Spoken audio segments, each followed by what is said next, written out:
All right. Get in. Lean muscle to.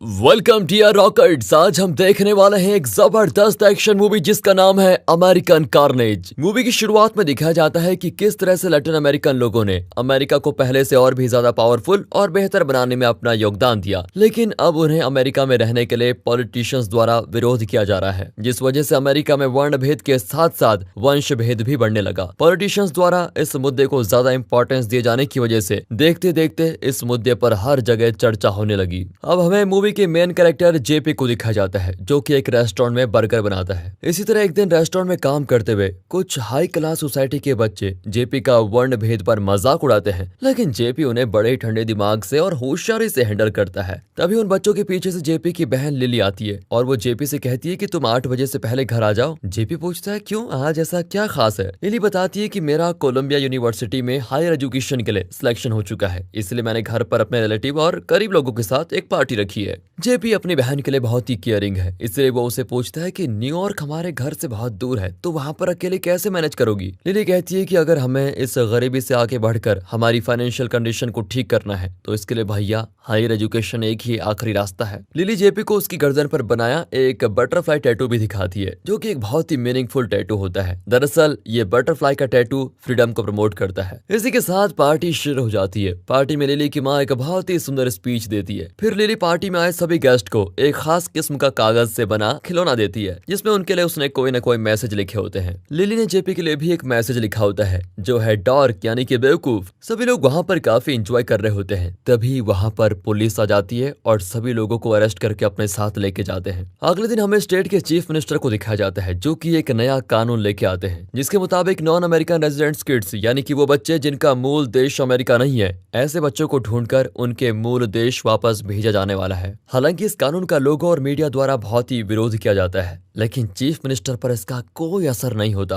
और वो साफ साफ कह देता है कि कुछ भी हो जाए इस कानून को पीछे नहीं लिया जाएगा। अब इस कानून की वजह से 2 मिलियन बच्चों को पकड़कर कस्टडी में ले लिया जाता है और उन बच्चों को किसी भी अजनबी बच्चों के साथ अलग अलग सेल में रख दिया जाता है। लिली और जेपी भी इसी बीच अलग अलग सेल में बंद किए जाते हैं। कुछ दिनों के बाद जेपी की नजर लिली पर पड़ती है, जिसे कहीं ले जाया जा रहा होता है। जेपी लिली को आवाज देने की बहुत कोशिश करता है, लेकिन वहाँ की पुलिस उसे ऐसा करने के लिए मना कर देती है। उसके बाद जेपी ह्यूमन राइट के एक्सपर्ट वकील से मिलता है। वकील उसे बताती है कि स्टेट में रूलिंग पार्टी की सत्ता होने की वजह से यहाँ की लोकल कोर्ट भी कुछ नहीं कर पाएगी। हमने इसके खिलाफ सुप्रीम कोर्ट में अपील की है, लेकिन हो सकता है कि इसमें बहुत वक्त लगे, इसीलिए तब तक तुम्हें तुम्हारे असली देश भेजा जाएगा जहाँ से तुम बिलोंग करते हो। फिर वकील उसे सरकार द्वारा चलाई गई एक स्कीम के बारे में बताती है, जिसके मुताबिक अगर जेपी वहाँ के ऐसे बुजुर्ग लोगों की सेवा करेगा जिनका इस दुनिया में कोई नहीं है, तो उसे इन सभी सरकारी कार्रवाई से फ्री कर दिया जाएगा। अब यहाँ से जेपी को एक ऐसी जगह पर ले जाया जाता है जहाँ पर उसी की तरह बुजुर्गों की सेवा करने के लिए और भी बच्चों को रखा गया होता है, और वहाँ से उन सभी को ओल्ड एज होम भेजा जाता है और उनके पैरों में ट्रैकिंग डिवाइस भी लगा दिया जाता है। अब हमें ओल्ड एज होम के हेड और इंचार्ज डेविस को दिखाया जाता है, जो उन बच्चों को कहता है कि तुम इसे सजा नहीं बल्कि एक सबक के तौर पर देखो, ताकि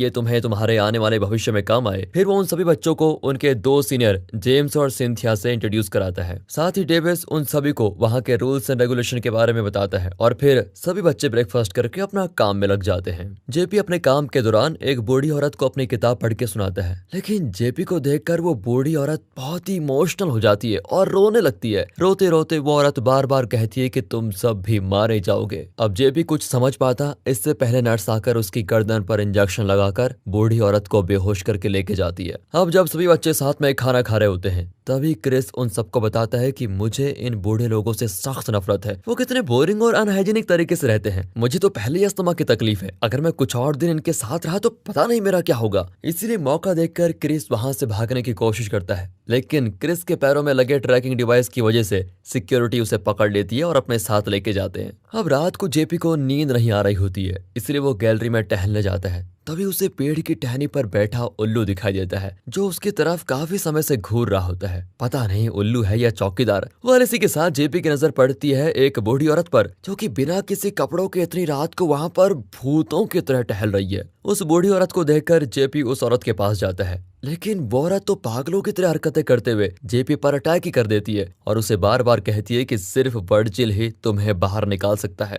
लेकिन तभी जेम्स वहां पर आता है और उस औरत को बेहोशी का इंजेक्शन देकर लेके जाता है। अगले दिन मिस्टर डेविस सभी बच्चों को एक ऐसे डिपार्टमेंट में लेके जाता है जहां पर सभी मेंटली डिस्टर्ब लोगों को रखा गया है। मिस्टर डेविस सभी बच्चों को उनका ख्याल कैसे रखा जाता है ये बताते हैं। कुछ देर के बाद जेम्स जेपी का वर्ण भेद के ऊपर मजाक उड़ाता है और मिस्टर डेविस उस बात को इग्नोर कर देते हैं। लेकिन तभी जेपी के हाथ पर एक बूढ़ा आदमी काट लेता है, जिससे डरकर जेपी बिल्कुल बेहोश, और जब जेपी की आंख खुलती है तो उसे अपने हाथ पर पट्टी बंधी हुई दिखाई देती है और उसकी नजर पास ही में खड़ी एक नर्स पर जाती है जो कोई और नहीं बल्कि लिली है। लिली जेपी को कहती है कि अपना ख्याल रखो। ऐसा कहकर वो खिड़की की तरफ जाती है, लेकिन तभी जेपी को हर तरफ लिली का खून ही खून दिखाई देता है। हमें पता चलता है कि ये हकीकत नहीं बल्कि जेपी का भ्रम है। हकीकत में जेपी के पास मीका होती है जो जेपी के होश में आने के बाद उसे चेक करती है। यहाँ से सीन शिफ्ट होता है जहाँ पर सभी बच्चे खाना खा रहे होते हैं और माइक सबसे कहता है कि ये भी कोई खाना है। माइक खाने की जमकर बुराई करता है। तभी जेपी नोटिस करता है कि आज टेबल पर क्रिस नहीं है, इसलिए वो बच्चे सिंथिया से क्रिस के बारे में पूछते हैं। सिंथिया बताती है कि क्रिस को वापस डिटेंशन सेंटर भेज दिया गया है जहां से तुम सबको लाया गया था। सिंथिया के जाने के बाद माइक सबको इनहेलर दिखाते हुए कहता है कि ये क्रिस का है और ये मुझे लॉबी में पड़ा हुआ मिला। हो सकता है कि क्रिस को यहीं कहीं पर कैद करके रखा हो या उसे मार दिया गया हो। आगे हमें दिखाया जाता है कि जेपी जिसे किताब पढ़कर सुना रहा था,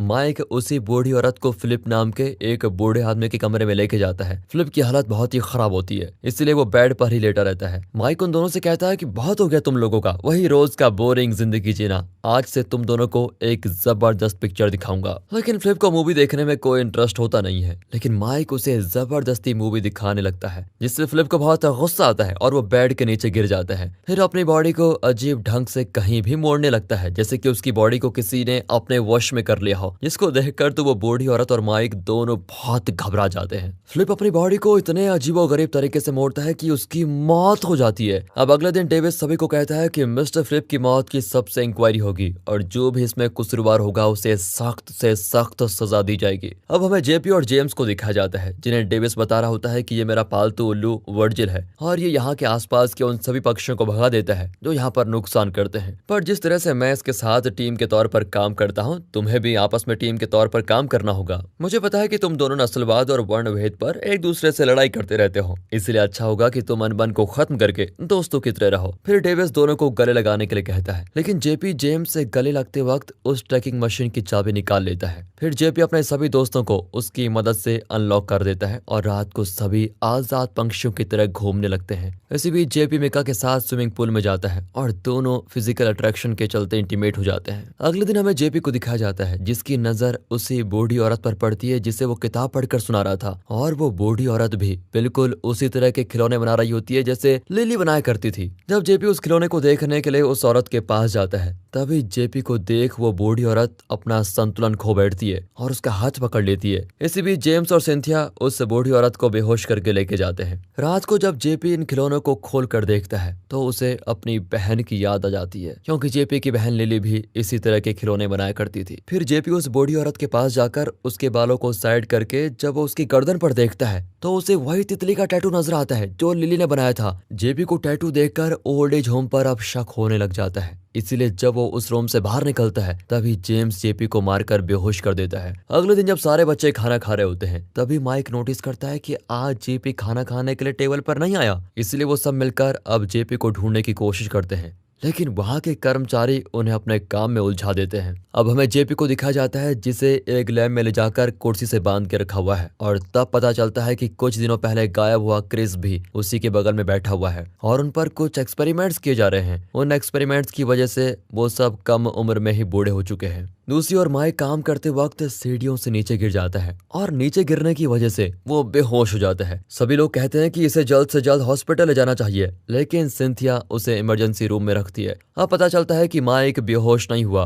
वो सिर्फ बेहोश होने का नाटक कर रहा था। जब वो आसपास देखता है तो पता चलता है वहां पर किसी खास किस्म का ड्रग्स बनाया जा रहा है। दूसरी ओर जेपी भी खुद को आजाद करने में कामयाब हो चुका है। जेपी खुद को आईने में देखकर चौंक जाता है। उसे पहले तो समझ ही में नहीं आता कि ये सब कुछ हो क्या रहा है, लेकिन अब उसको पता चल चुका है कि ये सब उसी एक्सपेरिमेंट्स की वजह से हुआ है जो उन पर किया गया था। जेपी उस रूम से बाहर निकलने की बहुत कोशिश करता है, लेकिन उस दरवाजे पर पासवर्ड होने की वजह से वो उसे खोल नहीं पाता। यहाँ से सीन शिफ्ट होता है एक रेस्टोरेंट पर, जहाँ पर डेविस और चीफ मिनिस्टर दोनों साथ में बैठे होते हैं और आसपास के सभी कस्टमर एक खास तरह का नॉनवेज बर्गर एंजॉय करते हैं। चीफ मिनिस्टर डेविस से कहता है कि हमारा प्लान ठीक से काम तो कर रहा है ना, किसी को शक तो नहीं हुआ। डेविस कहता है कि सब कुछ हमारे प्लान के मुताबिक ही हो रहा है, आप चिंता मत कीजिए। अब सीन शिफ्ट होता है जेपी पर, जो उस लॉक को खोलने की अभी भी कोशिश कर रहा है। तभी उसे उस बिना कपड़े वाली औरत की बात याद आती है जो कह रही थी कि सिर्फ वर्जिल ही तुम्हें बाहर निकाल सकता है, इसलिए वो वर्जिल नाम लिखता है, जिससे वो डोर खुल जाता है। अब जेपी को धीरे धीरे इस पूरे रैकेट के बारे में समझ में आ चुका है कि किस तरह से उसके जैसे बच्चों को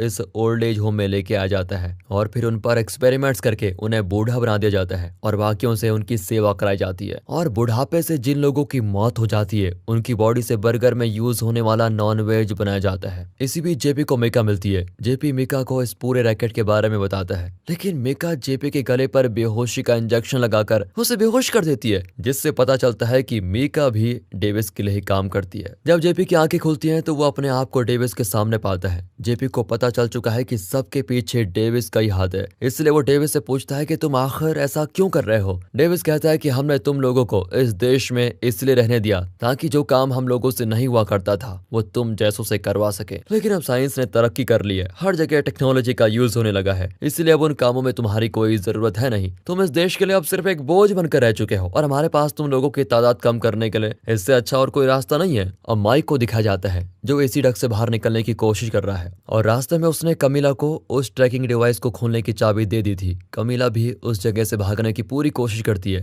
लेकिन उसका भी वही हाल किया जाता है जो जेपी का हुआ था, यानी कि उस पर भी एक्सपेरिमेंट्स करके उसे बूढ़ा बना दिया गया है। अब जेपी को दिखाया जाता है जिसे उसकी बहन लिली के कमरे में शिफ्ट कर दिया गया है। जेपी लिली के साथ अपने बचपन की यादों को ताजा करता है। तभी उसे लेने के लिए सिंथिया, जेम्स और मिका आती हैं, लेकिन सब बूढ़े मिलकर उन पर हमला कर देते हैं। जेपी बड़ी मुश्किल से वहां से बाहर निकलता है, लेकिन इसी बीच उसे सिक्योरिटी गार्ड पकड़ लेते हैं। तभी माइक जेपी को बचाने के लिए वहां पर आता है और फिर दोनों मिलकर सिक्योरिटी गार्ड के छक्के छुड़ा देते हैं। माइक उन सभी बूढ़ों का लीडर बन जाता है और उन्हें वहां से बचाकर बाहर लेकर आता है। लेकिन बाहर आने पर जब वो एक गोरी औरत से मदद मांगता है तो माइक के कालेपन की वजह से वो औरत उसकी मदद नहीं करती और वहां से चली जाती है। लेकिन जेपी, लिली और कमीला अभी भी बिल्डिंग के अंदर होते हैं। तभी उसे क्रिस मिलता है जो बताता है कि उसे शेडर मशीन में डालकर खत्म करने के लिए लेके जा रहे हैं। लेकिन तभी डेविड पीछे से आकर जेपी पर हमला कर देता है। लेकिन अब इस जंग में जेपी अकेला नहीं होता, कमीला और क्रिस उसके साथ होते हैं और वो सब मिलकर डेविस का खेल खत्म कर देते हैं और उसे शेडर मशीन में डाल देते हैं।